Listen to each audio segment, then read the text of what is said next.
You read the title. This video is all about me. And me. And him.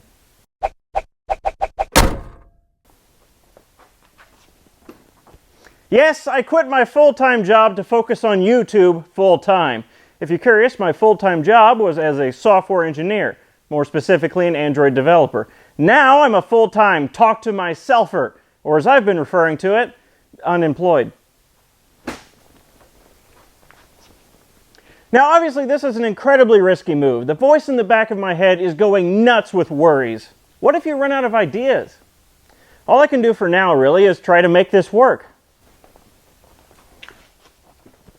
Doing what you love is easy. Getting paid for it is the challenge. Dude, you made less than the poverty line on YouTube last year. Yes, but you're forgetting about the sponsorship income. No, that's including the sponsorship income. It's a big challenge. My financial viability plan is simply to do what I'm already doing, but do a lot more of it.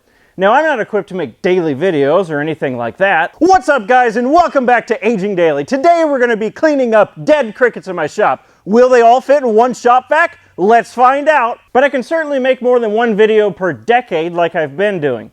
As a reminder, Patreon is still around, and I'm still accepting sponsorships. He's for sale. What he said. Making Aging Wheels financially viable is one thing, but keeping it fun for me is another thing entirely, and it's something I'm very adamant about. There's no point in doing what I love for a living if it becomes something I hate in the process.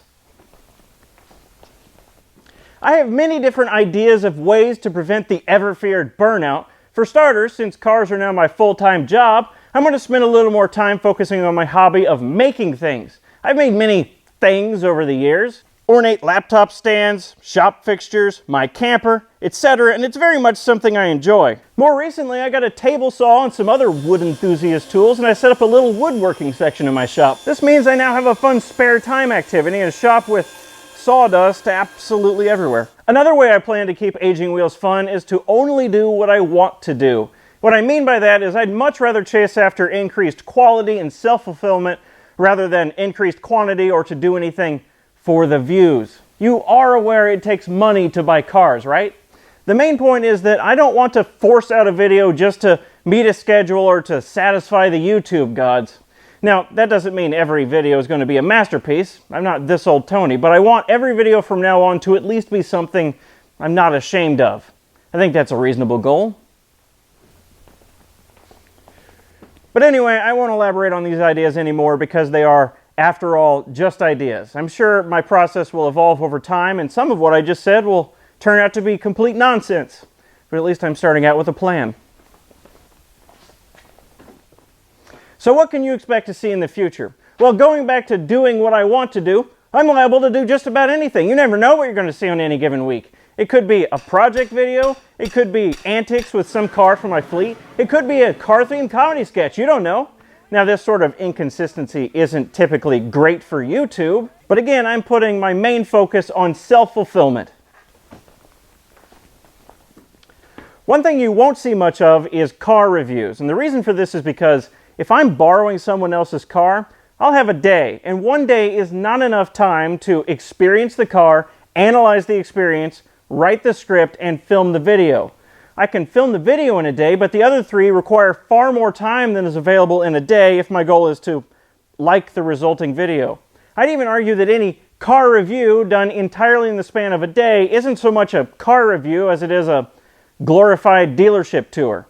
Remember the Think City? I tried to make that video entirely in a day, but I hated the end result and scrapped the video. Then I came back a year later armed with previous experience of the car and a script to make a video that I wouldn't be ashamed of. Analysis time is incredibly valuable. So you won't be seeing anything resembling a car review from me unless it's on a car I own, on a car I've had at least a day or two of experience with, or, in the rarer case, someone offers me a car that is so interesting I have to make a video about it regardless of analysis time or lack thereof.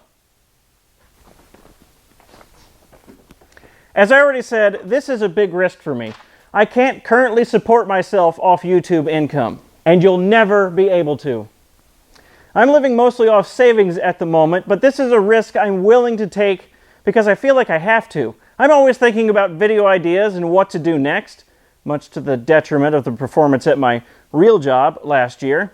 And I would always wonder, what if I never took this leap?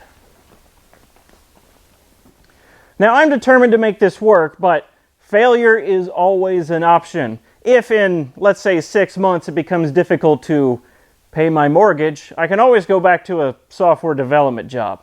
Now, obviously, I don't want to have to do that, but it is an option. I'll just have to see how this whole thing pans out over time. If nothing else, I tried. So that's what's happening with me. If you didn't give a crap, I apologize, but you probably didn't make it this far in the video anyway. I always enjoy hearing this kind of news from other YouTubers, so I figured I might as well do the same thing. And because you're vain and love talking about yourself. So anyway, thanks for watching, and remember to subscribe.